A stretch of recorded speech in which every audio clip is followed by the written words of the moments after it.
All right. What is up, everybody, man? Welcome to a live stream. You guys know what it is. It's obviously a live stream, but we're live, man. We're live, and this is something that I want to do more consistently going forward.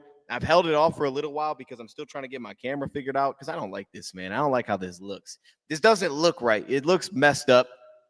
The other camera still works. It just, for some reason, it's not connecting properly. So I'm trying to figure it out. I tried some things, and it just hasn't worked. I can get the camera to connect, but not all the way to the point where I can actually stream with it. So I don't know what's going on there.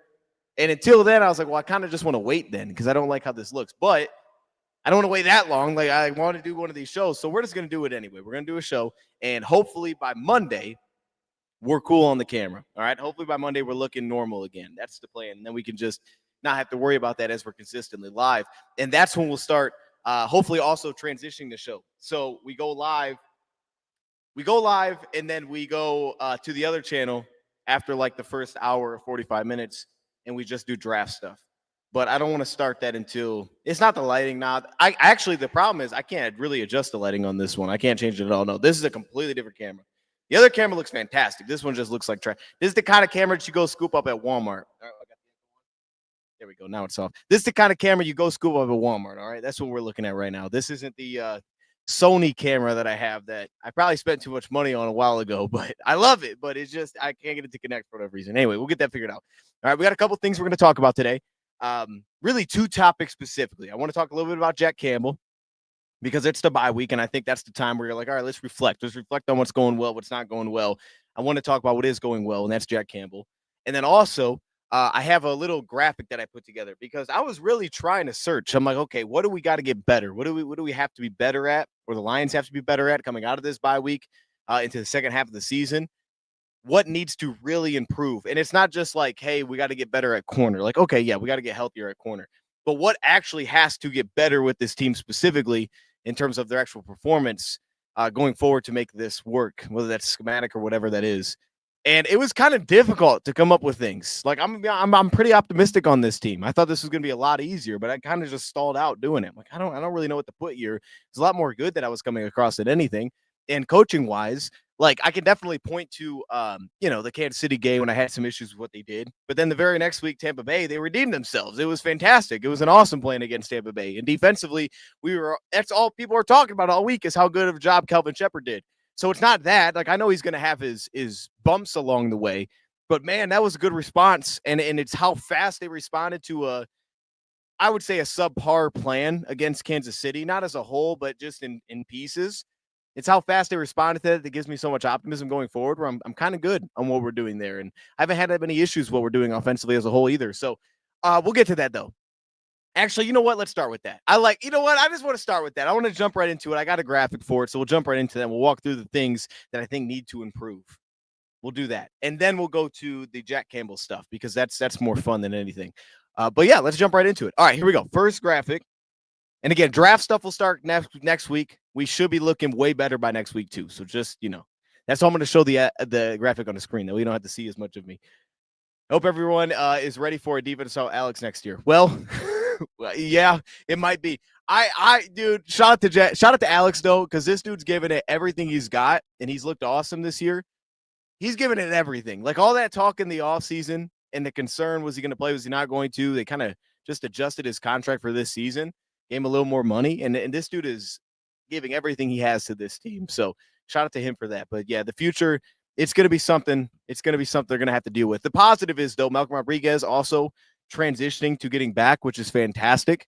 I mean, once we get, man, linebacker's already looking great. Zach Cunningham's been banged up, so it'll actually be good because he'll kind of slide into that role. I still think Malcolm can be the future starter opposite of Campbell. We'll see if that happens or not. I still think that should be on the table and considered, but we'll see. We'll get a chance to see where Malcolm's at because I think whenever he gets his snaps, he's got to recognize that opportunity that's potentially in front of him as well. So I'm excited for him, even though he's coming off a significant injury. And Zach Cunningham looked good. It's just he hasn't had to play much, which is great. All right, let's go to this first graphic. Here we go. Bam. It's not that pretty to look at, but must improve. And I want to take these one by one. So let's roll through these. I want to start off with the third one. Okay. We're going to go down to number 3 on the list. Why? Because I just like this one the most. I want to talk about this one because this one intrigues me more than anything. No, you know what? Let's not do that because then it's out of order. Let's start off at the top. Okay, calm down. I'm going to start off at the top. Receiver 3 production. Where is it? That's what most people are going to ask themselves. Where is the third receiver production on this team? Because it's kind of non-existent. To be fair, there's really nothing happening there. So when I say that, I mean not named St. Brown or Jamison Williams as a receiver. There's not much production there. This was a very easy one to come up with. It was difficult. Like I said, it was difficult for me to come up with like ones that I really liked. I don't like this one that much, but I think it's still worth putting on here because there really hasn't been that much statistical production from this spot as the receiver 3. Khalif Raymond this season has 64 receiving yards. 64. All right. Tesla has 6 targets. So production-wise, there's nothing really happening at that position. There's nothing really going on there. However, I'm not really concerned. And it's for what Charles just put in. Oh, Charles, you changed your name. What Charles just put in the chat about Sam Laporta, and he's cooked this year. Like it hasn't, and obviously Jahmyr Gibbs' last game was receiver 3 last game. The week before it was Sam Laporta, and it's really been that for a few weeks. But if we just focus on that position, Khalif Raymond actually played pretty well last week. Khalif Raymond had 3 receptions this past week. It was probably his most productive day. I actually didn't look at the game splits, but I would assume that it was. And watching he only ran 17 routes against Tampa Bay. But watching the routes that he did run against Tampa Bay, I walked away like, oh, I like that. He was getting himself open. He was really separating against man, which he's always had that ability. I do like the routes that they're asking him to run. It's not as much just like, hey, take the top off and run vertically. He's actually done a lot in kind of the level 2 sphere for us, which I think is why last week he kind of popped a little bit. It wasn't just all vertical stuff and running guys off. And I think some of that is having Jamison Williams healthy. So I actually kind of think in an interesting way, having Isaac Tesla has also kind of opened up what they've asked of Khalif Raymond. It hasn't just been vertical stuff. Actually, Tesla's been the vertical guy. He's been the guy where it's like, hey, just run deep. Or Tesla's been the guy where it's like, hey, we're going to use you as a piece for other guys to separate, right? You're going to kind of set up the pick play for us, so you're going to block for us. So it's allowed, I think, Khalif Raymond to kind of settle into a different type of role where he's actually opened up some receptions for us. I don't know that he's ever going to be dominant in that role, but it worked last week. He sat down in zone a few times, made some grabs, and then, he separated on some stuff level 2 where the ball wasn't even thrown to him. So overall, I actually felt pretty good with watching Khalif back. I was like wondering going into that, was I going to feel like he lost the step or was something going on? Like, no, not really. I felt pretty good about it. And then Tesla had the vertical shot to him. Tesla's just a work in progress, I think, in terms of how much they're actually going to open up what they're asking of him as a route runner. There's just right now not a ton. Even the big reception that he had this year, which was the start of, well, I guess it wasn't the start. That was the Green Bay game. But the second one, which was Chicago, where he had the big play before halftime. I loved what they said after that big reception before halftime when John Moran came over to him and he talked about it. And he was like, hey, I would have liked actually a better release there. That way he didn't have to make the one-handed grab and it wasn't so contested. I think that was a good indicator of like, all right, there's a lot of growth that needs to take place here with Tesla to fortify himself as kind of the number 3 receiver. So that is, I think that balance is going to continue. It's just going to depend on the game. But what's being said in the chat is exactly right. All right. It is the fact of Sam Laporta has been a dog when they've needed him to. They've lived in a lot of 12 personnel. Sam Laporta has also ran block so well this season. And I don't know that I feel like the receivers we'll talk about this. I don't know that I feel like the receivers have really taken a big step back as run blockers, but I think Sam Laporta has taken a big step up as a run blocker. He's been so impactful as a run blocker so far this season. And also, if you look back at last game, Brock Wright got his hands on a few passes too. So he was a little bit impactful as well. Wasn't the prettiest thing in the world, but he was. The heavy personnel usage has taken over a bit in a few of these games, and sometimes it just made sense to do that. So for me, it's not I don't know if it's a big concern that their production is where it is. I think it's just kind of a growth. It's a growth that has to take place with Tesla. And maybe throughout the second half of the season, he continues to add that and he starts to be opened up a little bit more because he wasn't always separating at some of the level 2 stuff they had him doing. Some of the inbreakers he wasn't consistently separating. But the vertical stuff, that's where he made his impact. And then the back of the end zone as well. So I think those 2 things they feel pretty comfortable with where it's like it doesn't have to be over complex. Just run him deep. We're cool there. But the level 2 stuff, that is a work in progress. And then for Khalif, it's like, all right, we can expand his game to this a little bit more because we have Tesla. So I'm excited about all of that there. It's just production. There's just not a lot of production coming from that spot. I think if we need it to, the only reason I would think this is fair to put this on this list is because if there's a game where it's like, hey, we need Khalif Raymond to be a dog, is he a dog? I think so. I'd feel pretty confident with Khalif. But if you needed it out of Tesla, I don't know. I don't know how much you'd be able to put on his plate right now. I think that's still a work in progress to trust him to be the separator. If you have to go to that spot, if someone's banged up and it's like, hey, we don't have Laporta for this game, and you need Tesla to separate, right? Because right now what the Lions have is They really have three big dogs in the receiving game right now. They really do. I mean, it's like, hey, they can take away on third down. They can go send support to take away St. Brown. They can go send support to take away JMO as well. Where can they also send support? Well, they can't now give it to Laporta, and Laporta will just win at this point. That's where he's at right now. So if you didn't have one of those guys, who would be the next guy up? That's where that growth has to take place. I think right now you'd still be leaning on Kali Freeman. So that's why I put that on the list. It's not a great entry, but it's on the list because I was just trying to come up with things. All right, next one. This is where things get interesting. This one is a very fair entry to this list. This is a dominant run game, specifically David Montgomery. We've seen it all year. Dave Montgomery, production-wise, has not been consistently productive. I feel like I said production a lot there. It's fine. Dominant run game.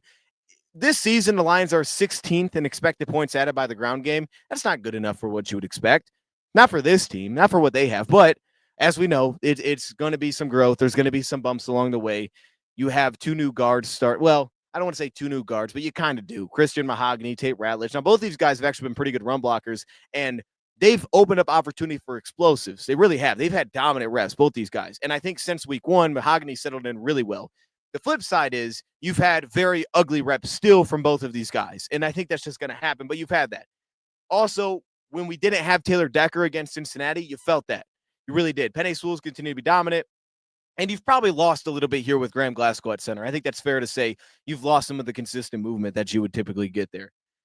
This is a focus more on David Montgomery. This is way more on David than anything. This is why I put him on the list. And I want to point out a couple things why this makes sense.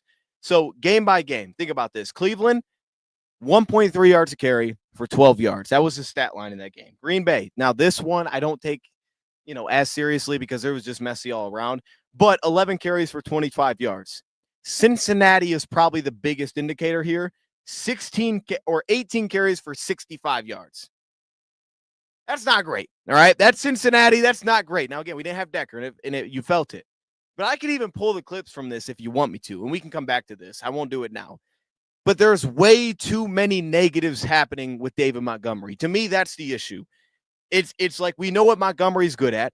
We know he doesn't have the juice that Gibbs has to make a good play, constantly the biggest play, but he's capable of doing it.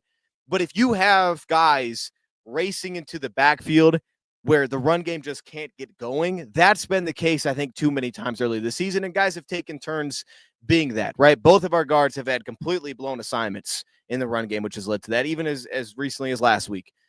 We've seen it with Taylor Decker occasionally this year. We've seen it with the tight ends. It's guys taking turns, Graham Glasgow, where it's just a completely blown assignment, and it just can't get off the ground. And I think the issue with this that I really point to for Dave Montgomery, a lot of the runs that we're asking of him where this becomes the case, I think are too long developing. They're just too slow. And the problem is if you don't give Montgomery a chance to get going, this is going to be the problem. All right. Dave Montgomery at least needs he needs the runway to get to the line of scrimmage, because what he does so well, and we're seeing it this year, is his vision is fantastic. It still is. It's very good vision. But if you have a guy, say, on the backside, and we've seen this a couple times, and he's getting into the backfield immediately, that zone that's slow developing, or the counter run that's slow developing, he never has the chance to kind of play off of that. He's forced to go one direction, and then all of a sudden, everything gets limited. Everything gets limited for him. So I think for us, you may have to lean into different run types for us specifically to avoid how long some of these run plays are taking to develop for David Montgomery so far this season. Some of them have just been too slow for him. And also, it's going to be a growth of both of these guards to allow these run plays to actually develop a little bit. It's just been too hit and miss. It's too many negatives for him. And Montgomery's not going to have consistent stat lines like Gibbs last week. Literally has an amazing stat line almost single-handedly because of one run. You're not going to get that as consistently with David Montgomery. So his stat lines will look more mediocre if he's constantly getting hit in the backfield. So that just needs to be, it's just like Gibbs' stat lines are going to survive that. He's going to survive, oh, that was an ugly run. He's going to survive it, though, because he's going to have a big explosive. You may not always get that with Montgomery. Now, you just might not get that in that game. So if he has a couple of those, his stats are going to look trash. Just is what it is. So the Lions have clearly leaned into Gibbs heavy, and they said they've wanted to get the balance with Montgomery, and I assume that they will. I also think it's fair to look at. It's fair to look at some of the teams that you've faced, and there's been some guys like Vita Vea who just destroys things anyway, and it's like, it's just tough to deal with that guy. So overall, to me on this one, it's just I think that you want to probably speed up some of the run scheme that you get him in. I think if you can get him with a little bit quicker hitters, whether that's duos, I mean, and duo's not constantly going to be a quicker hitter, but I think from the sense of it's just not strung out as much. More duo runs, more inside zones that just can pop where he's immediately getting it and getting downhill and it's 3 yards versus allowing someone to create a negative, maybe shortening that, but also the growth of the guards in general. And it's not all them. Sometimes, like I said, it's tight ends. It's been Decker. It's been Sewell. Like we've had those. But if we can continue to have that development along, and they've gotten a lot better, alongside the fact that you can maybe get some things hitting a little bit quicker for Montgomery, I think the stat line will look a little bit better for him. I'm not really too worried about this one getting better. I think it will get better. I definitely think it's going to get better, but I think it's something to note as somewhere that must improve because I expect it to, but I think if you're looking at things that you want to get better, that's a fair one there. And then just as a whole, it's why your run game statistically hasn't looked as dominant statistically either. I mean, 4.5 a carry is really good, but you just had too many negatives as a rushing team. Now, I think this next one plays into this really well. And to me, this is actually the one that I think is the one that looks the worst as a number. And this is the problem with just going off. If you just went off of numbers, all these would make sense. But this is why I want to add some context to it. Third down efficiency as an offense has not been good so far this season. 20th in the NFL. That's not good. That's not good. That's not good enough for what this offense is trying to be and what we expect them to be. You expect this number to be a lot better. 37% just ain't it. However, we add context, and all of a sudden, this doesn't look as bad as you would initially think. Meaning, for example, let's look at some of the recent opponents the Lions have faced. And this isn't the only thing here, but it's one part of this. The recent teams the Lions have faced have been really good on third down. But the interesting element is as one of the worst teams on third down defensively actually led to one of our worst outputs offensively on third, which is weird. But let me explain. So, for example, let's go to Tampa Bay. Tampa Bay is the 11th best third down defense in football, and they essentially held us to their average, right? They are 11th best, and the Lions against Tampa Bay went 3 of 13. That's not good at all. That's what they were in his last week's game, okay? So kind of lines up. It's a good third down defense. It wasn't good enough on third down in that game. But if you go to a team like Kansas City has the sixth best third down defense in football, and the Lions in that game were 5 of 11. You'll take that. That's a good percent. I think that's 45% if my math is correct. It's in that range. That's pretty darn good. I'll take that. Now, some of it is also like there's certain moments that you want to come through, and we lost that football game, so it's not ultimately good enough. But that's a pretty good stat line for that type of team. A team like Cincinnati is 31st on third down defense, and in that game, the Lions were 2 for 8. That's a problem. That's a big problem. But I'm going to explain. I'm going to add context to that here in a second. And then you have a team like Cleveland, who, again, was kind of held to the average. 13th third down defense. The Lions in that game converted. The Lions, 37% is what they've allowed in the season. The Lions in that game went 6 of 14. So it's like, hey, that's pretty good. So why against a really or good third down defenses are you actually, you're performing to above expected? You did it against Cleveland. You did it against Kansas City. But then you have this weird, goofy game that seems to be throwing off all your stats. And I would say Green Bay at the beginning of the season. But this weird, goofy game that's thrown everything off has been Cincinnati. And it's very easy to add context to this. Missing Taylor Decker was a big problem in this game. It really was. And at that point, if you remember, this is when Giovanni Manu got his first start. And then they transitioned to Dan Skipper, and things did improve. But having Manu in that first start was a major issue. I don't want to put it on him, but it was an issue that game. You felt it. But the issue on top of this as well was situationally, you were in some really bad spots against Cincinnati. 3rd and 13. And I point this out because of this reason.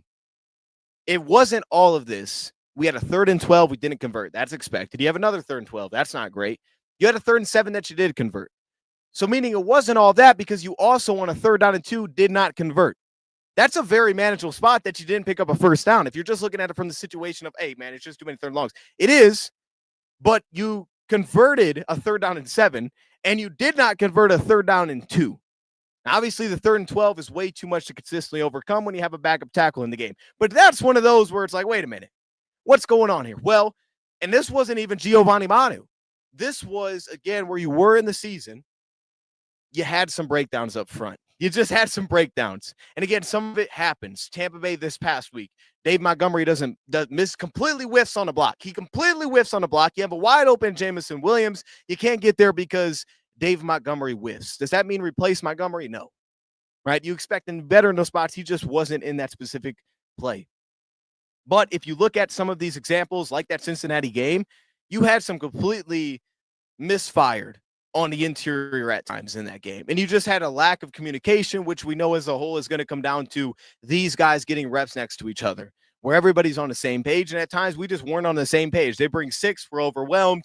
And even though in theory we have the blocks to deal with it, we don't deal with it that well, right? So some of that, I think, mainly as a whole is just going to come down to the simple element of these guys need to play alongside each other longer.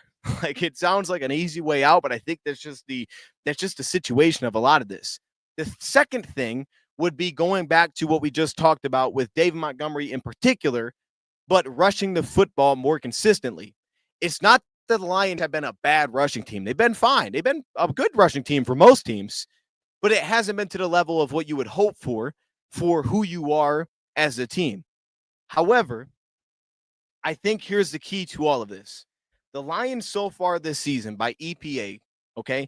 By EPA this season, the Lions are the best team in football passing the ball on first down. They're the best team in the NFL. First, that's fantastic. Lions typically you would think are going to be good in that category because they're smart to do it on first down.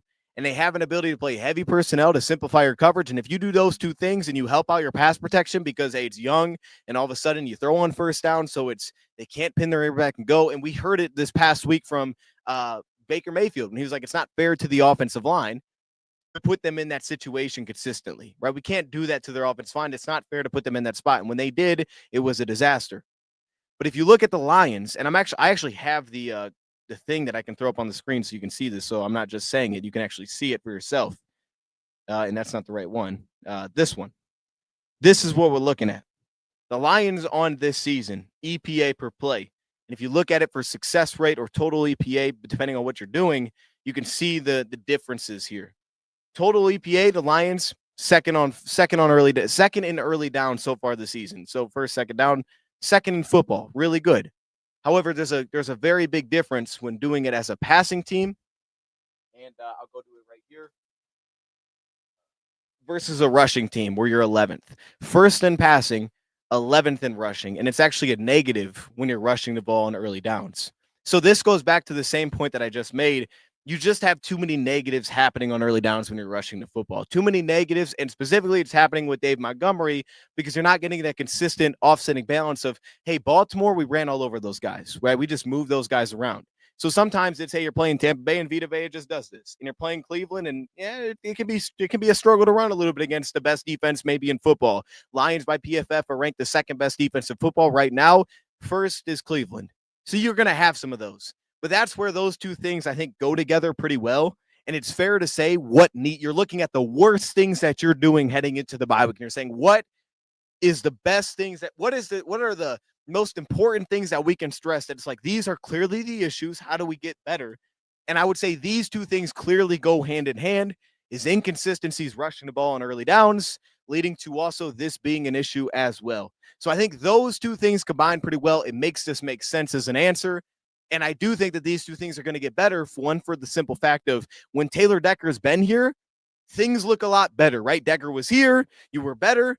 Taylor Decker comes out. It's not great with Manu in there, right? I'm against one of the worst third down defenses in football. You're 2 of 8. That can't happen. Manu has something to do with that. You're also not consistently good spot. David Montgomery should not average 3.1 yards per carry against Cincinnati.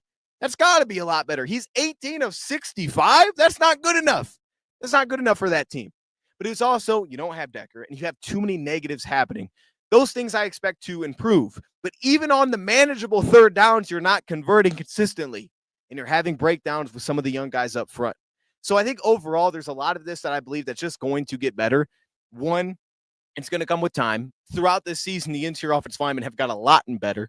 Now, pass protection has just been shaky. It's just been inconsistent with those guys all year. It just has, right? And Christian Mahogany hasn't really played that many true pass protection sets. He didn't do it in his rookie year. And because of that, you just didn't notice it. This year he was thrown into the fire immediately, and we got in a lot of bad spots against Green Bay, and you felt that. You're like, oh, okay, this guy hasn't been in this spot a lot. Tate Ratledge is a rookie.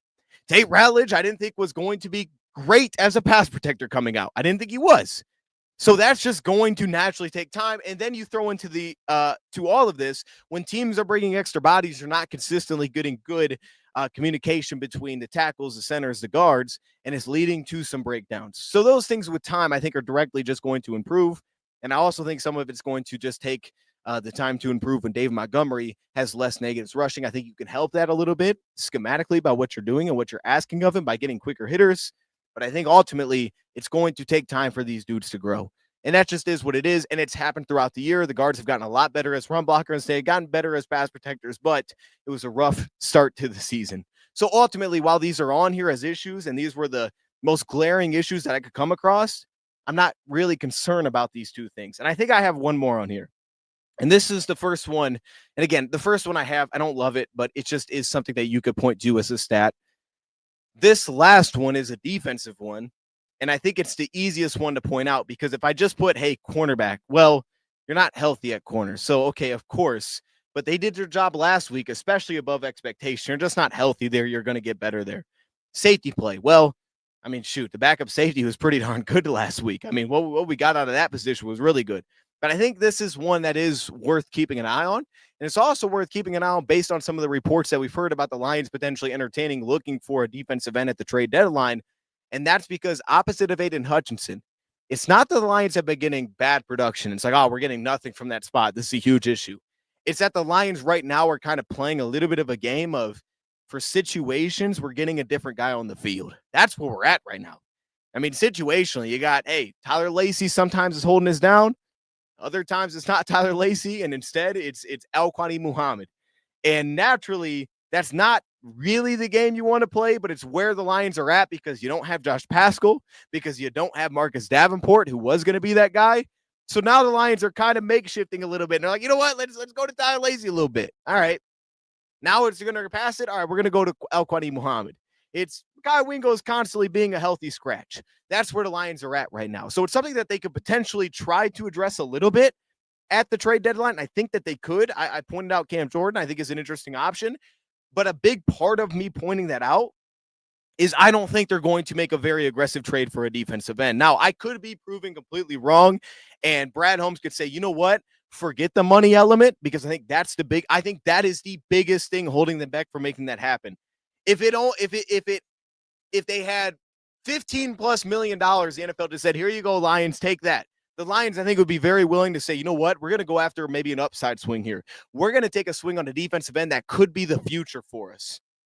But I don't think the Lions are going to do that because I don't think they're going to be willing to spend that kind of money. Not the draft pick, and even though I think they'd want to keep those as well, but typically at the trade deadline, what you're giving up and what we've seen the Lions be willing to give up in draft compensation is not going to be that massive, right? I mean, giving up a third-round pick at the trade deadline is massive. That's a big trade. That's probably the biggest trade happening at the trade deadline, to be honest with you. Remember when the Lions trade away Golden Tate? That was a big move. The third-round picks. That's usually what it turns into. Nobody's giving up a first-round pick at the trade deadline. How often does that happen? It just doesn't happen. Now, if someone goes after Hendrickson, you might give up a second-rounder. It might happen. If someone goes after Jalen Waddle, you might. I don't know. Maybe. And by the way, shout to Pat's Global being in the chat. Okay, so it is Pat's Global. Okay. All right. Shout to Pat's Global being here. I appreciate you. How you doing, man? It's good to see you in the chat. I'm sorry. I kind of lost. I had to take a breath for a second there. But I think that's really the situation of what we're dealing with right now, is that I don't see a world in which, like, for example, Jalen Phillips. Oh, man, that's fun. That's fun, right? And he's a good player, but he's not a consistent run defender. And for the Lions, while if he cost $2 million a season, the Lions might be like, hey, maybe we will do that.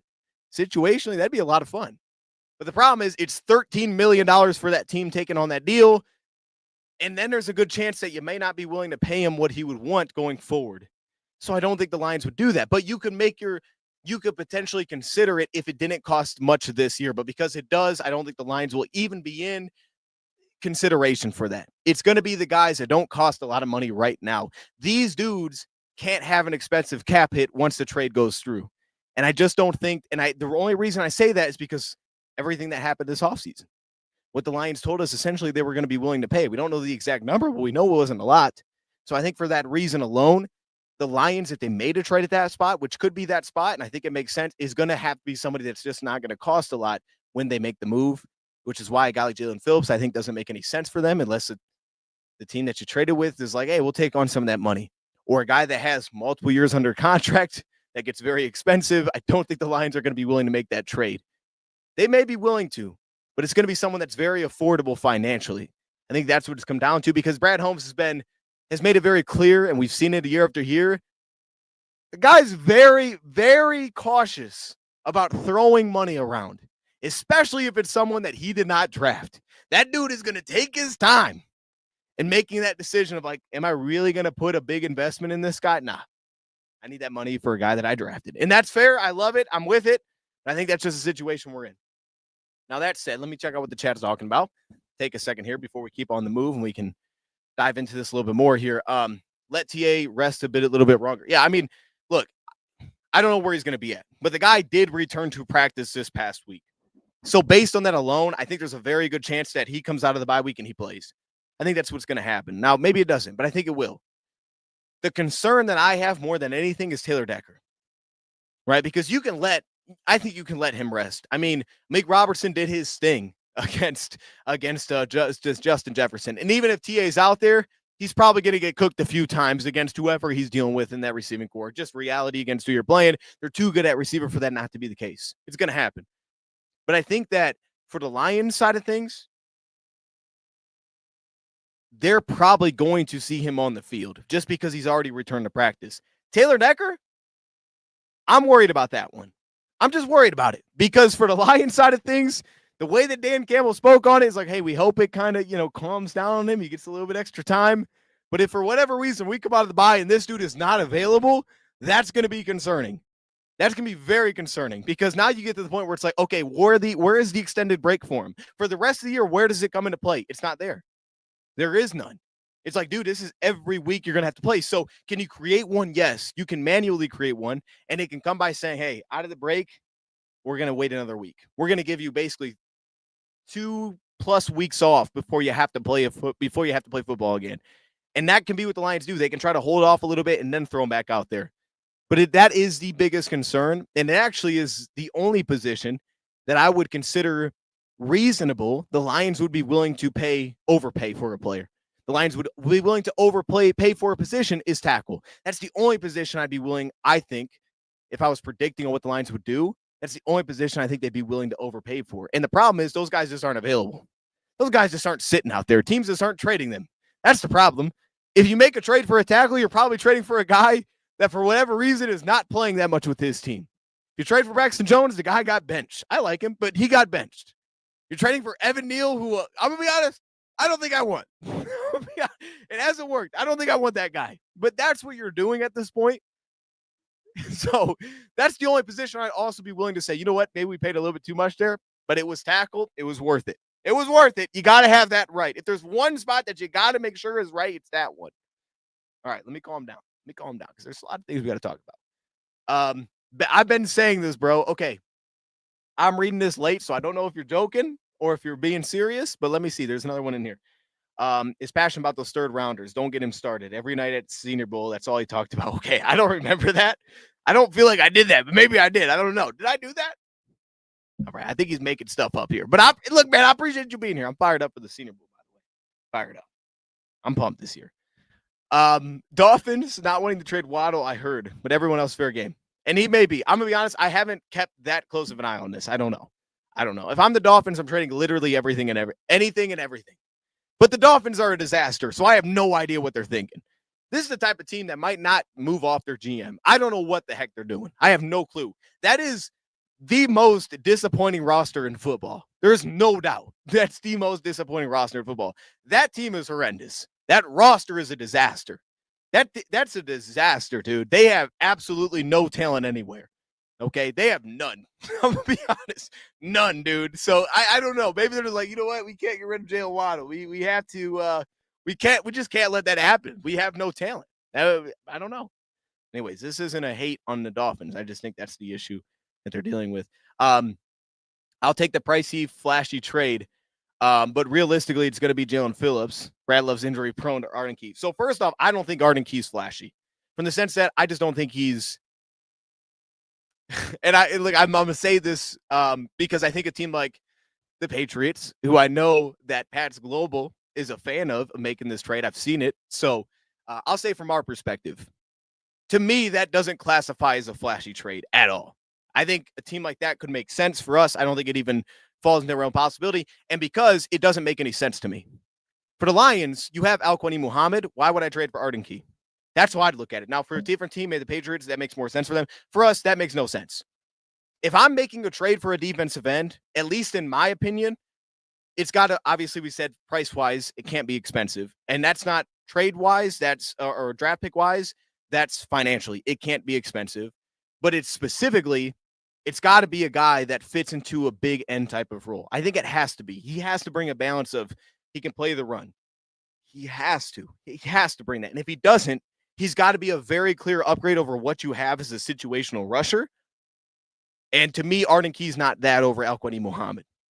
So if Arden Key took a 7th-round pick, I guess maybe it's something you consider as a big swap. But for our situation, I don't think it makes sense. Because we talked about him last year. I don't think it makes sense. Is Decker going to retire after the season? Who's replacement plan? Well, I don't know that it's Giovanni Manu, but I'm sure he'll be part of that. I'm sure he'll be part of the battle. It'll also probably very likely be a draft pick. That's probably what it will be, just based on how Lions have handled this. And hey, like I said, we're going to start next week with the draft stuff. I don't want to get there today. I've watched a lot of tackles. We're going to get there next week, but I don't want to start with this goofy camera. I don't want to make the first, you know what I mean? Y'all are used to me dealing with this goofy camera, okay? We just have to do what we got to do, but I don't want to start that over there on Dose of Draft. I don't want to do that. Stay away from Arden. And we will. This is your guy. You guys make that move. You got it. You know what I mean? You guys got that. Okay. All right. We got Skip to cover for us until the Super Bowl. Dan Skipper. This is true. And Dan Skipper is going to handle business. Like I'm very cool on Dan Skipper. You know what I mean? Like I'm a big Dan Skipper kind of guy. So I ain't even worried about that, to be honest with you.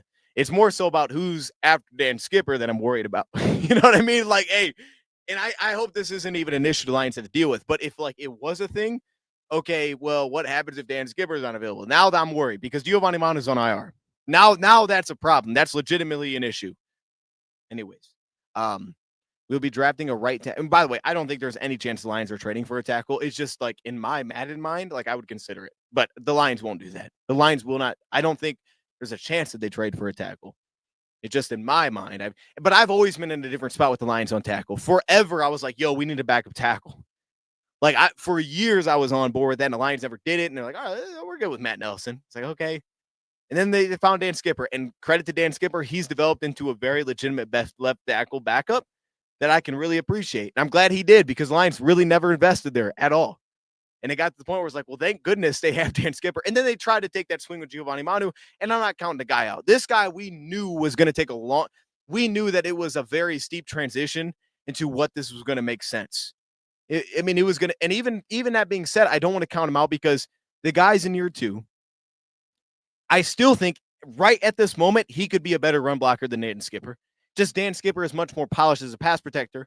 He knows what it takes to play against NFL speed right now. And he still gets support, but he just knows what it takes.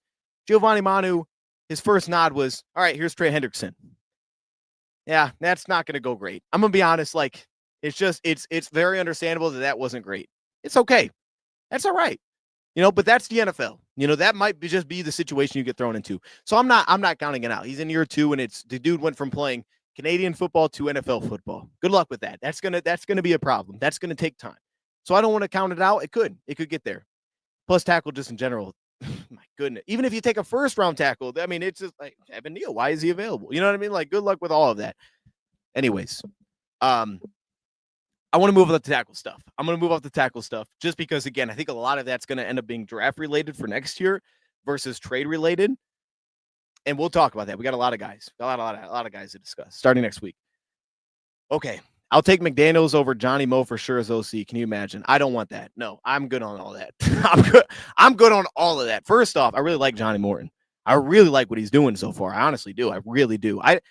I'm a big fan of what John Morton is doing, to be honest with you. And I think that if it's a recent thing of like, oh man, Tampa Bay didn't look great. Well, I mean, Offensively, we never looked that great against Tampa Bay.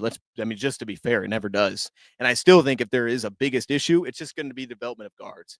Like, it's just going to take time. But I really like John Morton. I really like him to this point. Okay, anyways, I'm going to keep it moving. Let's keep it moving. Let's go to Jack Campbell. Let's talk about him a little bit because, wow, I spent a lot more time on it than I thought I would. Jack Campbell. This was something I was preparing to talk about trade or bye week. And it was like, all right, what do we got to talk about? What's the problems? What's good? All that kind of stuff. As I'm going through it, there's a lot of things. That I'm excited about this team. I'm excited about the coaching. I'm very happy with what the defense did this past week. But 2 weeks ago, I wasn't very happy with what they did. But I'm excited about the growth. I'm very excited about the growth from Kelvin Shepard. I'm excited about the offensive coaching going forward. On board with all of it. Very excited about Hank Fraley. I mean, there's things that I want to get cleaned up there, and I think there's things detail-wise that we can improve with guys like Dave Montgomery. But then I get to the personnel, and there's a lot of things I'm excited about. But one guy that stood out is Jack Campbell. I got to be honest, it's Jack Campbell. And it's because it actually, and this is typically not how it goes, it's the numbers for Jack Campbell. That's where it started for me. Typically, it's just I watched the game like, okay, what stood out there? But Jack Campbell's numbers are crazy. They're crazy. And this is not the first time it's been like this. His numbers are nuts, man. And I actually did this graphic for Bleacher Report earlier today. I'll pull it up in the background. But his numbers are nuts, all right? He's like 4th in the NFL in run stop rate for any defender, 3rd in the NFL in run tackle rate for any linebacker in football. He's got 8 pressures this year. He's graded out as one of the better blitzers in football, which is the first thing. I'm like, that's nuts. Where did this come from? Like, for a while, I was like, I don't think the Lions have any really good blitzing linebackers. And all of a sudden, here's Jack Campbell. He's like, I'm actually pretty good at it. It's like, oh, okay. Like, I remember liking Jack Campbell's ability to blitz from the perspective of I thought if he got back there, he wasn't going to miss a lot of opportunities. That was going to be the big thing. But this year, he's actually winning as a pass rusher. Like, this past week, he put a little sidestep on the running back, and I was like, oh, okay, where did that come from? I see you, Jack. And then there was another one where he just, like, good hands, bam, separate. I'm like, oh, and then he's hiding it well. Like, look, man, I don't think Jack Campbell's going to be a big-time blitzing linebacker. That's never going to be his calling card because he doesn't have the juice. He doesn't have the slither.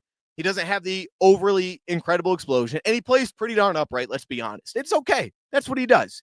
He doesn't have the short area crazy explosion. That's just not his game.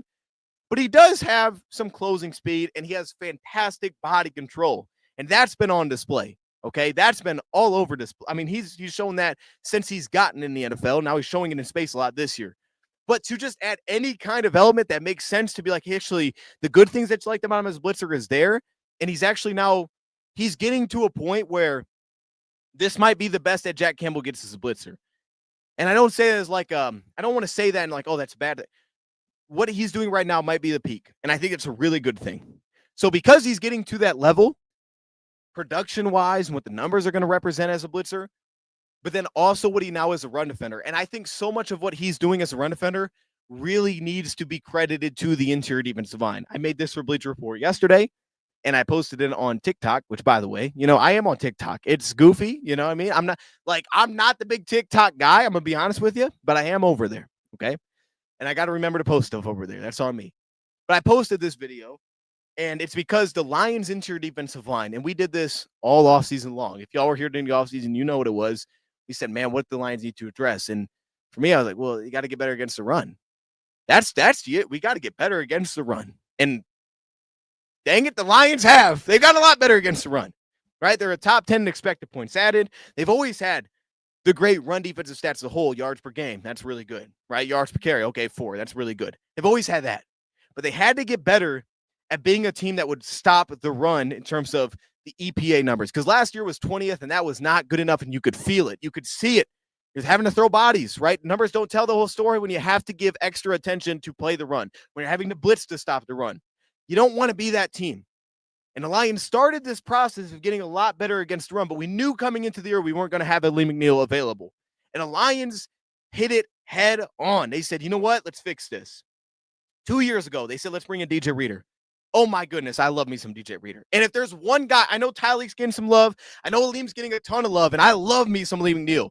And the expectation for Aleem when he is right, the big money that we paid him, is because he is going to be one of the best, and he is one of the best interior defense linemen in football when he is right.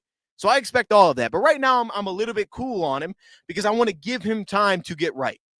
I know what this dude's going to be, but it wasn't like that Tampa Bay game was like, oh my gosh, that was the best game I've seen him play. No, it wasn't that. It was like, okay, welcome back. I'm glad he's getting his footing under. The fact that he played 45 snaps is the biggest takeaway for me. The biggest takeaway for me with Aleem is that he played 45 snaps in his first game off a torn ACL. And he's done that in about a year to date, which is crazy. I think he got injured in October. It's nuts. Maybe it was November. It's less than a year. It's nuts. Okay, it's nuts. But that was just oh my gosh, he's back and he's healthy. This is amazing. But to me, it's DJ Reader and it's Roy Lopez. Oh my goodness, I love me some Roy Lopez, bro. I got to be honest. I love me some Roy Lopez, man. This has been so game-changing for the Lions to have a guy like Roy Lopez. And as we go forward, his snaps may decrease. But I think he's always going to be in that 50 to 20 snap range. I think he's always going to be there all year long. It's just going to depend on the game. Like Tampa Bay had to throw a lot, so he was less on the field. Roy is not going to be that guy consistently for you. But man, he has lived up to everything that I had hoped as what he could be as a run defender for us. He has lived up to all of it. I know I've said the stat a couple times this week. 11 snaps and 3 tackles. Like, I love that. And the plays that this dude is making plays, and you'll see some of them here when we show Jack Campbell in a second. But that addition to me is arguably the biggest change between this year and last year. And I think you're going to feel it more as we go forward, because it's like what Calvin Shepard said. We have 4 starting interior defensive linemen. We have 4 of them. And last year when we had to go to Chris Smith, and I like Chris Smith, but it was just more about, okay, he's going to be where he's supposed to be. He's not much of a playmaker against the run. He's obviously not bringing a lot of just the pass rusher. He's gotten better, but I like him. But there's a drop-off. Roger Martin, they kind of dabbled with it, and then they cut him this year. But Roy Lopez has lived up to everything I had hoped. One of my predictions coming into the year was this guy is going to get an extension after the season. I also said that about Davenport last year, and he technically did. But it's not because he really played at all. I mean, he played like 3 games. But anyways, it did happen. But Roy Lopez is on his way to getting an extension after this year and being the Lions' long-term, unless someone brings him in to be a starter, I would love to do it as the long-term rotational interior defensive run stuffer. And man, he has changed so much with this team. So let's get to Jack Campbell, and you're going to see some of this. I think Jack Campbell has been one of the biggest beneficiaries of what the Lions have going up front right now. And look, there's a lot of plays to show about Jack Campbell that you're going to love. There's a lot of things that you're going to see here that you're going to love. And I bring up DJ Reader. I love Reader, but wouldn't be bad. And look, and it's just because we have Aleem McNeil, he's going to be here. He's the big money guy. And we know that Tyleek's probably going to be the opposite starter of him, but you got to have a defensive tackle to rotate in. And DJ Reader, I would love to keep him around. I would. I have no problem with it. I just know that he's off a contract this year. But even with DJ Reader in mind, it was still, we need another guy to rotate in. And DJ Reader, I think he played his best game as the Lion this last week. The more I watch this game, the more I'm like, dude, DJ Reader just played the best football I think I may have seen. And he did it in 19 snaps. And that's DJ Reader was asked to play way too much last year because we didn't have an option. Once Aleem got hurt, it was like, okay, well, what do we do? We have to play him a ton. And he rose to the occasion.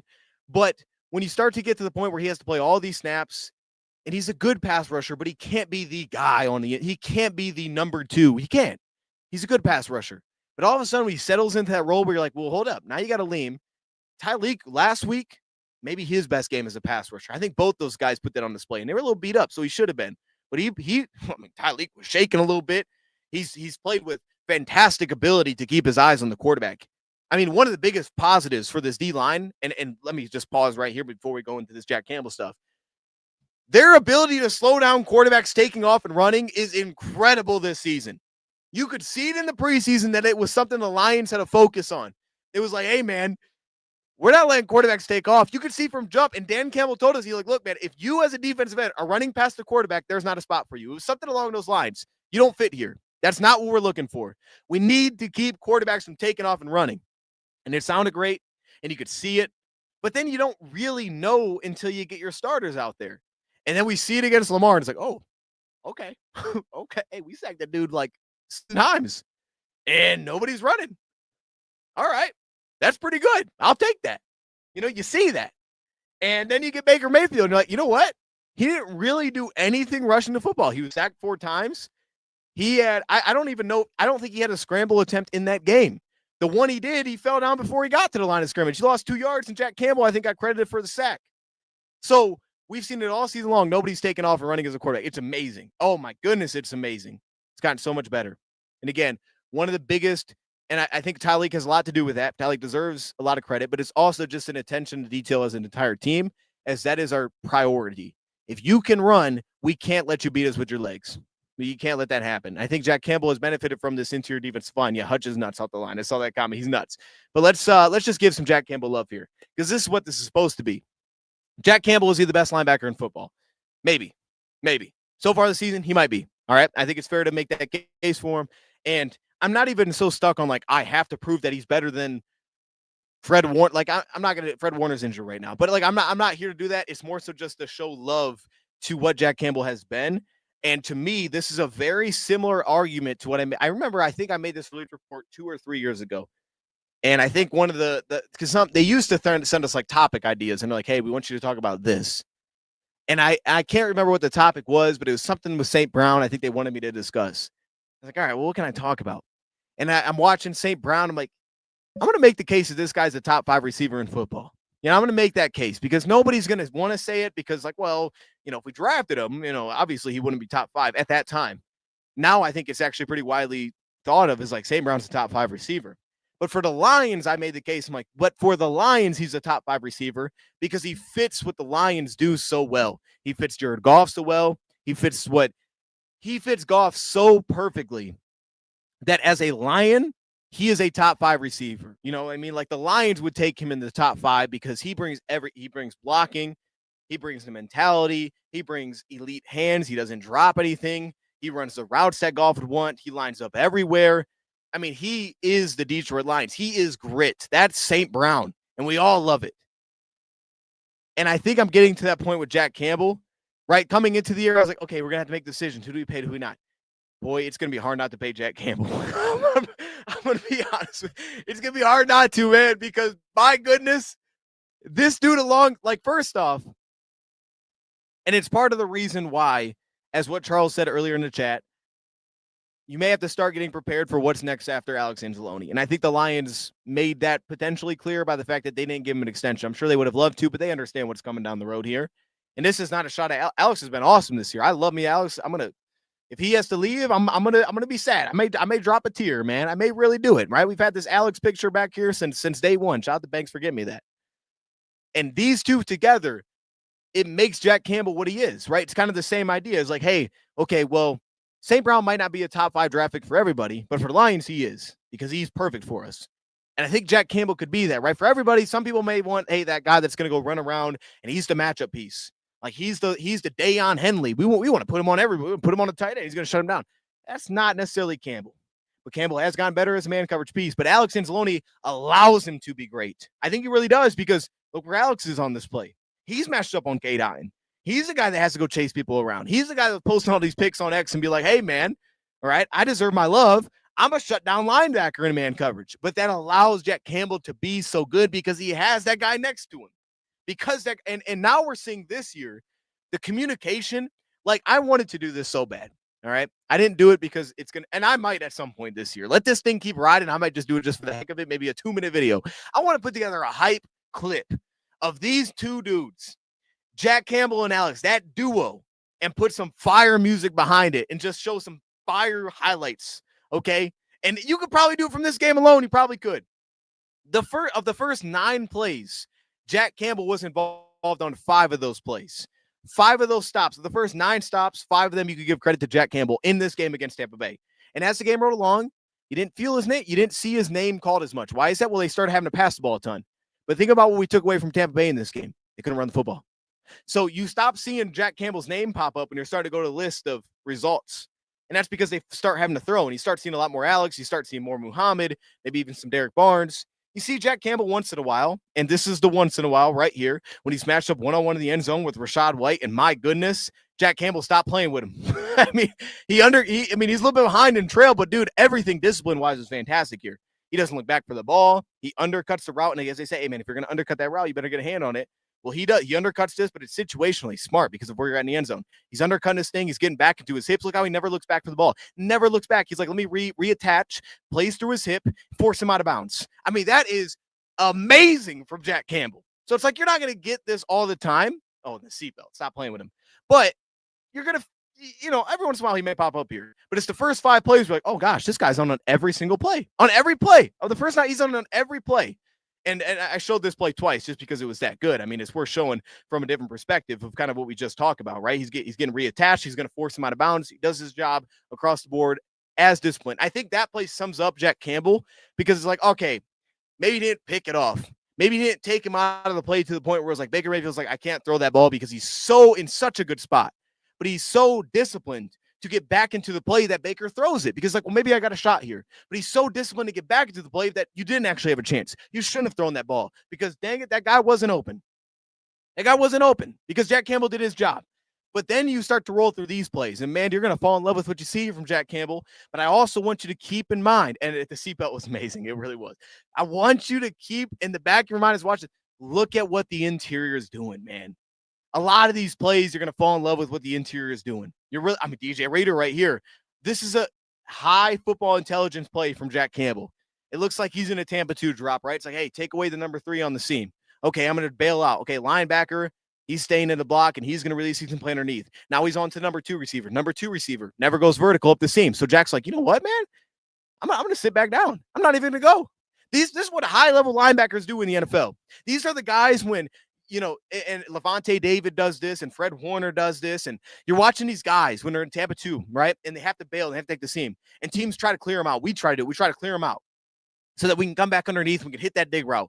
And these are the guys. Edgerrin Cooper will do this. He's really good with Green Bay, and they'll see it and they'll drop it off and they'll jump on that in breaker, and they're right there to take that away. This is what I thought of when I watched it from Jack Campbell. This is year 3 Jack Campbell on full display. It's like, I got no threat. Let me help you back down here a little bit. And he settles back down. And the ball doesn't get thrown there, but he's taking away this mesh. He's like all over it. He's like, I'm not going to let that happen. And I love that. And then we get him back here in zone coverage. I watch him in space. This is what I remember one of the first days I was at training camp watching Jack Campbell. And it was like a pass like 2 yards in front of the end zone. And he ends up breaking down with the receiver. And he shuts it down right before he gets into the end zone. And you're like, dude, how do you do that? He like races over there, breaks himself down, and makes the play. And you're like, that was crazy. For a guy that looks like he's playing on his tippy toes all game because he's so darn tall and he's not low to the ground, it looks like he struggles to bend a little bit. This dude has fantastic body control. And immediately we get it right here in space. We get to see that fantastic body control on display in space. Watch him out here, right? Into the flat, settles himself down. Now, great job by Alex Anzalone helping us, but he stays forced to that inside shoulder so he can squeeze it right to his support. And then look at the footwork, man. Drops himself down, breaks himself down, makes the play.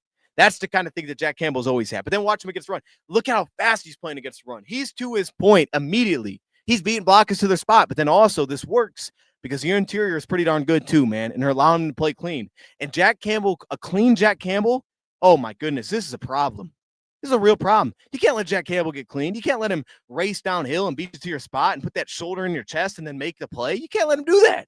He's a problem, man. He's a throwback linebacker in today's NFL that you can't let him be clean like this. Press the line of scrimmage, play my gap, use my hands to stay clean, scrape over top. I'm in on that.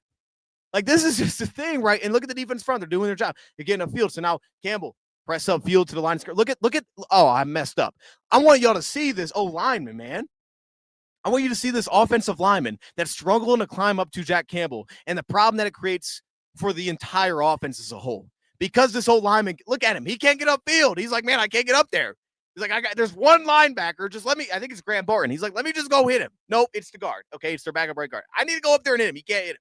So now here's Jack Campbell. He's like, all right, press it. Nobody's touching me. Let me scrape over top. Bam, I'm there.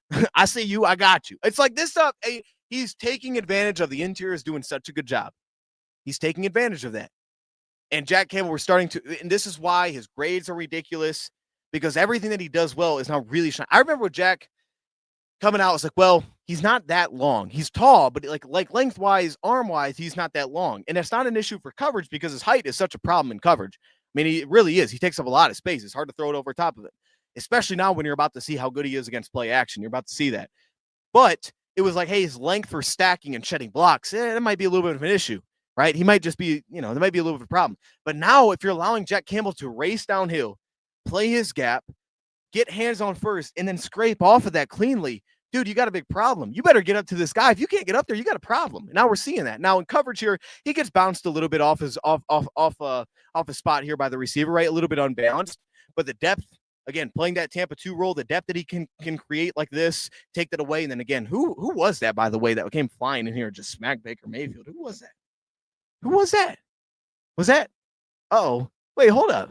Hold up. Is that DJ Reader again? I don't think it's DJ Reader again. I don't think it is. It's Al-Gwadi Muhammad. I think it was there. Okay, we see you. I love that. Hey, man, a little sub-package stuff. We're all on board. All right, watch this play fake here. I believe this is play action. They're going with the power play action. Or no, it's not power play action. This might – oh, it's power play action. Okay, they are. This is something that Tampa Bay does a lot. And we saw this on film coming in, right? We did the preview. We saw power play action, right? They're heavy with this stuff, right? They really sell it. Like, really going to sell. We're going to get these linebackers to bite. Okay, watch how much Jack Campbell bites on this. Watch this. I'm watching that like, oh, he didn't bite it all. He didn't bite it all, dude. Yeah, I mean, there was nothing there. I don't even know if he took a read step. He didn't step up at all. I don't know if he took a read step at all on this play. He was like, I'm out of there. I think he's reading this offensive line. He's like, dude, the offensive line's not coming up field. These linemen are standing there. They're just slide protecting. There's slide protection. There's a power. That's not real. That handoff ain't real. I'm out of here. And now in this play, they throw it away from him. But this is the sail concept. And I remember seeing this is early in the game, and seeing this play and be like, dude, they feel like they know what routes are. Like, they've watched a lot of film because they know the route concepts that Baker and this offense like to get to. Because Jack is doing everything he can to overlap here in coverage and race over top out of his zone to go get some support. And then the way they're collapsing between high, low. I mean, our quarterback underneath is squeezing Mike Evans into the receiver over top, and the safety is driving on. There's no space. Where is Baker supposed to throw the ball? He's throwing this to 4 guys. I'm watching this. He's throwing it to 4 people on this play. This is great coverage. It's beautiful. He's throwing it to 4 people. And then as a blitzer. Now it's like, hey, hold up. Hold up. Let me see a little. Oh, okay. The hand. He's starting to win a little bit as a pass rusher. I love what I'm seeing here. And then as a run defender, again, he's playing so fast. He's reading it very fast.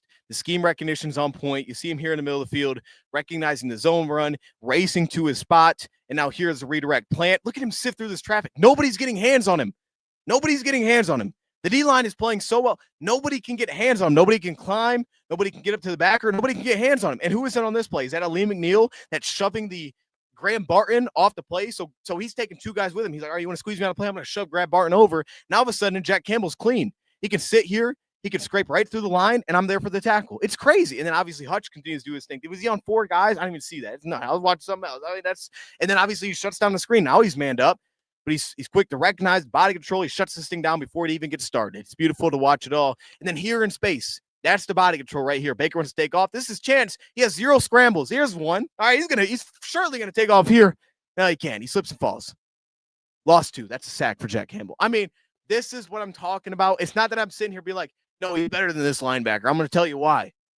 It's in our defense, because of what we have around him, Jack Campbell might be the best linebacker in football. And I think this is something that you have to keep in mind with Pro Football Focus. It's not a knock on Pro Football Focus. It's actually why they are really good at what they do. Pro Football Focus right now has him graded as the #1 run defensive linebacker in football. But someone might be able to come along, and he might be the #1 linebacker in football in general. Let me double check. Before I say that. I know he's #1 as a run defender. I think he's great as a 5th linebacker, so top 5 backer in football. Yeah, he is. Okay. But what's important is the situation that he's in, right? The situation that he's in. It's not to take away from Campbell. It's, hey, in his spot, he is the best run defensive linebacker in football. And it matters what's around him. This is why we gave some context there. But in his situation, he's the best at what he's doing right now. Take that for what you want. It is what it is. The point being is Campbell on this defense, just like St. Brown in this offense, he might be the best in the business. He might be. He might be, man. And I absolutely love watching it. Shout out to Max Placer. Hey, man. Okay, you changed your logo. Don't cook me in the comments. Look, like I said, trying to get the camera figured out. Been trying for a hot minute here. I really want to have that ready by Monday, and I think that we will. So the old camera will be back. That's why we're not going to transition to Dose of Draft today, because I want to make sure that looks good when we first do it. So Dose of Draft transition starting next week. We start to slide to that channel. When we end here, that we can just talk full draft, and that's what we're going to start doing next week, okay? But I don't want to do that yet until this thing gets right. I don't want to do that yet. But anyways, I wanted to go live anyway, so we did it. All right, but it's gonna get better. It's gonna get better. It's actually as good as I can make it look, which is the disappointing element of all of this. That said, though, we talked about Jack. We talked about the bye week, things that need to get better. I think we hit on everything here today that we needed to, and then we can start getting into the draft stuff as well next week. I also want to give a shout out here, and then let me check on the chat. Let me see what the chat's talking about, man. I see Ken got in the building. So I'm taking bets. How many interceptions do you think McCarthy throws next week? Man, dude. And I was concerned. I was like, where are we going to get our picks from, man? How about Arthur Mollett? Oh, I should have known. Of course, Arthur Mollett was going to take one away against Tampa. It's like, we have to get some takeaways. Well, of course, Mollett's going to go in. Of course, Amik Robertson's going to come through and punch a ball out. Like, I should have known that, of course. That's awesome, man. It's awesome that it was like, hey, without Branch, where'd they come from? It's your corners. Your corners are going to take the football away. It's beautiful. It's beautiful. Okay, let me go here real quick. Who else in the chat? Dana O'Shauna says 2. Under 3, over 1. Okay, so 2. I say 2 interceptions and a strip sack. I mean, my goodness, we're doing that. It's amazing. Agreed, their line terrible. He is not going to have. So I think they got Darisaw back, which is big for them. Also, Donovan Jackson is back, which is big for them. Like a big issue for similar to like what we've seen the LA Chargers go through. They have been very beat up on the O-line. And it stings for guys like Donovan Jackson, where it's like, again, he's a rookie. He needs time to grow. He needs time. Like if when you have Terran Arnold missing all that time, it's like, well, how is he going to develop? He's always worried about his rehabbing. He's just trying to get on the field. That's what stinks for these young guys. Like, they need to grow, but then they can't get on the field, and those two things intertwine, and it really slows down growth. I think Donovan's going to be really good for him still.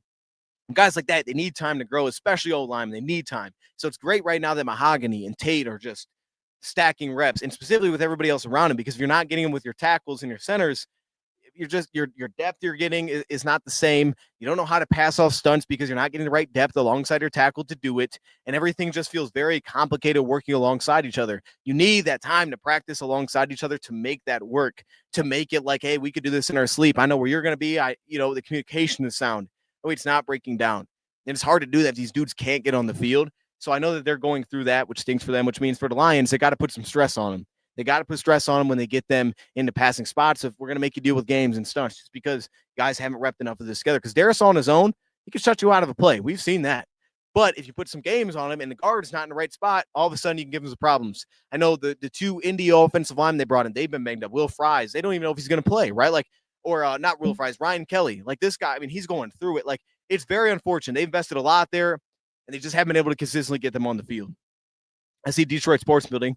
I appreciate you. What is this, Brian Branch? I love it. I saw that they're selling the Brian Branch picture where he's like fighting the Chiefs receiver after the game. Or fighting, whatever.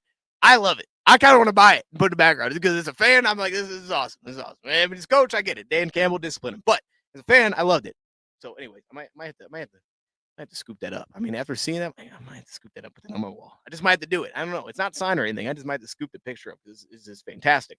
But real quick, let's transition over to MyBookie. Give a shout out to MyBookie for sponsoring today's live stream. You can see it in the top left. If you're looking for a sports book, this is the place to get in on the action, man. And if you opt in using your BetBack token, BetBack bonus token, and you use our code DOSE when you sign up, if it's your first time, any bet up to $500, you can get that back. Okay, opt in using your BetBack bonus token, and you do that by signing up using code DOSE for the first time up to $500. So let's go over here on MyBookie. I want to put some of these together because I found out if you're doing this and you start putting these games together, you start parlaying games, you start getting some bonuses, man. You get a little extra incentives with your odds and some of the payout here. So I want to try to do that again.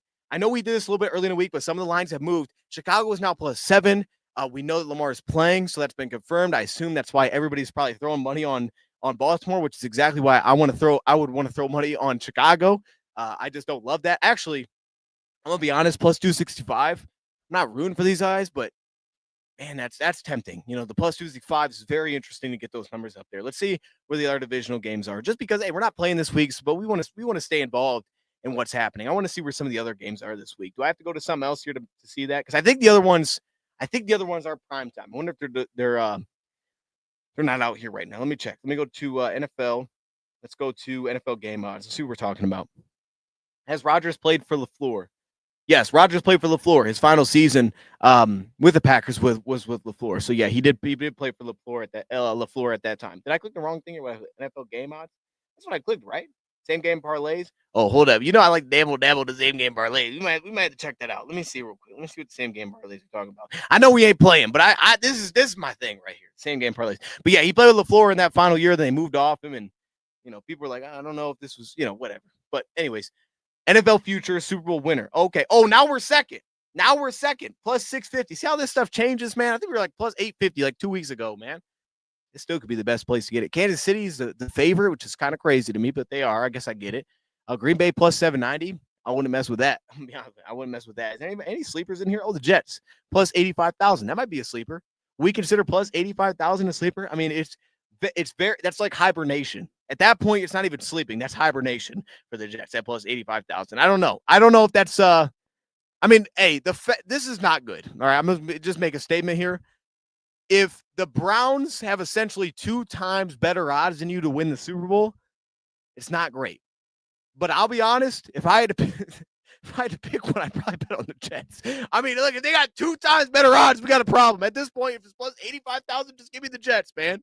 Give me the Jets at that point. I mean, I'm not betting on Dylan Gabriel. At least with the Jets, I mean, I don't know. Tyrod might play at some point. All right, what do we got? NFL futures here. We got MVP. Stafford, I'm gonna be honest, he might win the MVP this year. I think this is in play that he wins the MVP. I think this is probably the best betting. I would not bet on Mahomes, but everybody's kind of buying in now to the offense came back on track. But this is the one I'd bet on. And be honest with you, plus 1,100 for Stafford. I like that. Goff still sitting here at 1775. He ain't gonna get his love, man. He can have all the numbers and wins. He ain't gonna. After last year, I don't. They're never gonna give him that love, man. But hey, this year, I think Stafford is probably in the best spot to do that. I think that's an interesting one too. And what do we got? Offensive Player of the Year. Ooh, St. Brown at plus 3,100. Actually, that makes me want to see is they got Defense Player of the Year. They got conference winners. Lions are massive. Or okay, that's not. I thought that was 930. Wait, so Packers are second over Philadelphia to win the NFC? That's kind of wild. And we also got a tough schedule. I'm surprised that we're so high up there. They got AFC here winning the division, winning the Super Bowl. NFC North is the favorite to win the Super Bowl. That's kind of wild too. That's interesting. Plus 265. It's kind of wild. What else we got here? Winning Super Bowl state. Okay, I didn't know you could do that. You can bet on the state. What in the world? Any other state? Plus, what is this? I know you can bet on the state. That's wild. That's wild. I guess because Michigan would be other here. Finalist. Super Bowl finalists. So you can bet on the matchup in the Super Bowl. That's pretty awesome. Oh, Detroit Indy would be so fire. Hey, wait, real quick. Do we know where the Super Bowl is this year? Does anybody know? I like this one. This would be my choice here. I don't know why Indy ain't getting love, man. I mean, Indy to me, that's the best team in the AFC right now. I mean, dude, they smoked the Chargers. I know they were banged up on the line, but man, they were handling Chargers. I think went to 20-3. I'm like, dang, dude. Indy's legit. I'm bought into Indy. I'm bought in. All right. Anyways, though, if you want to get on the action, do that with my bookie. Use code DOSE when you sign up. I don't know where the Super Bowl is. It's in Cali. See, when I first saw that, like in some ways, I was like, and it'd be kind of cool if it was like a home game. You know what I mean? Like the best team or whatever got the home game there. If that thing was in Indy or Detroit, that would be awesome. It's in San Fran. Okay, it's in San Fran. That'd be a cool spot though to go to a Super Bowl though. Playing in San Fran would be a pretty cool spot. A Detroit Indy, that's my pick. If I had to bet plus 2,200, give me that one. That's where I'd go with it. I think they're being slept on a bit here. They got Buffalo, Detroit at plus 1,900, and then Detroit, Kansas City at plus 1,400. So first, third, fourth, and sixth best odds are all involving the Lions being in the Super Bowl. They got Baltimore, Detroit at plus 5,000. It's crazy that's not higher. Denver, Detroit's in there at plus 4,000. That's like 10th or 11th best. I don't know. But hey, I would take a rematch with Kansas City. I would any day. I'd take that rematch. Anyways, we are going to end this here. I appreciate y'all joining. Tomorrow or next week, we'll be back, hopefully doing this again. Better camera. That's the plan. And then also, we're going to start transitioning these live shows over to Dose of Draft afterwards. So subscribe over there because we're going to transition. I think I really want to jump off that first transition with a mock draft, with a college football mock draft. I really want to do that first round mock draft. So when we transition over there, it'll be all draft talk. So we'll get a little bit of both in there. So yeah, starting next, that's how I want to handle it. I want to go live and then we end it here and we go over there for however long to do all draft talk. That's the plan to get that channel started. Good luck with the camera. I appreciate it, man. I feel like I've tried everything at this point. I'm like downloading stuff. I'm getting all these different cords. I'm like, I don't know what's going on, but I don't know. I'm just gonna have to watch more YouTube videos, man. I feel like I've gotten close watching YouTube videos on how to fix it. Just haven't got there yet. But hopefully, one of these comes through and it's like, oh my goodness, I found the magic YouTube video. We've all been there. We're all watching videos to try to fix something, and it's like, dude, that's not the problem I'm dealing with. Everybody's watching, like, that's not the issue. You're telling me things that the last guy told me, and all of a sudden you find that one video, like that 400 view video, and it's like, dude, this is actually my issue. This is what I'm dealing with. Thank you. So I'm just hoping to come across that one. Hoping to, man. But anyways, we're gonna get out of here. I appreciate you for joining. Have a great weekend.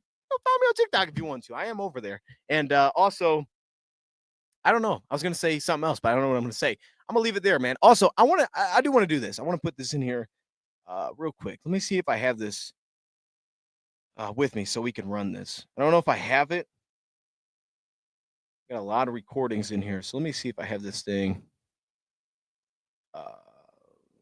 titled movie 2 minutes. I think this is it. I think this is the one. If it's Monday Night Football, not the one. Okay, that's not it. All right. Anyways, I'll get it next time. We can end it here. Monday Night Football dose or Thursday games. Personally, for me to watch, I think maybe Monday. I think for Monday's tough because at least Monday I feel like I can still get a recap in of the game that just placed and get the preview in. It's just tight. Thursday I feel like I'm really having to make a choice of like, okay, very quickly hit on the last week, then immediately I can get on to next week. So in some ways kind of nice because then you get that. I'll pick Thursday. Give me Thursday. If it's another team to watch, I think I gotta go with Monday now because NBA started. I do like having Monday Night Football to just watch. Cowboys just traded for Hendrickson. Are you serious? See, he ain't lying to me, so I feel like that might be legit. I know Charles be real with what they're saying. I'm curious what they gave up. I hope that's real. I want to see what they gave up. Like a third? Was it a second? Was it a third? And I think that's smart for the Cowboys, to be honest with you. You're trolling? Hey, look, if it is though, I think that'd be smart for Dallas to go get an edge. I get like, they're like, oh man, but it'd be like, why would you go get another edge? Well, look, shoot. I mean, it's not like you're giving up 2 first-round picks to go get another edge rusher. You know what I mean? If you gave up a third to go get a really nice pass rusher, that's smart. That's not making a bad move. There's a big difference between giving up 2 first-round picks and giving up a third-round pick. You know what I mean? Like if I'm Dallas, I'm not listening to any of the outside. I'd make that move. You know what I mean? Like I would. I'd go make the trade. Shoot, I still got my 2 first-round picks. I'm gonna go get some help on the edge. Why wouldn't you do that? I don't know. I'd be with it.